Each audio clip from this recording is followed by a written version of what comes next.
আসসালামু আলাইকুম, সবাইকে রমাদান মুবারক। আজকে 10 রমাদান ইফতারিতে যে খাবারগুলো আছে সেগুলো আপনাদেরকে দেখিয়ে দিচ্ছি। কলিজা বুনা চিকেন, যেটা নান রুটির সাথে। আর এখানে ফ্রাই আইটেমগুলো আছে পেঁয়াজু, চিকেন ফ্রাই, আলুর চপ, বার্গার, আলুর পাকোড়া এবং পেরি চিকেন।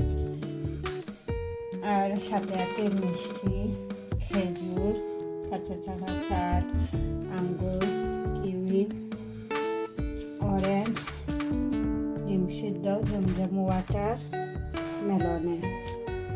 আর ফ্রাই আইটেমগুলো কীভাবে বানিয়েছি সেটা দেখতে চাইলে ডেলি কবি ইউটিউব রেসিপি চ্যানেলে সব ধরনের খাবারের ফুল ভিডিও আছে, চাইলে আপনারা সেগুলো দেখে নিতে পারেন। সেই পর্যন্ত সবাই ভালো থাকেন, সুস্থ থাকেন। ইনশাল্লাহ আবারও নতুন কোনো ভিডিও নিয়ে আপনাদের সামনে হাজির হব। আল্লাহ হাফেজ।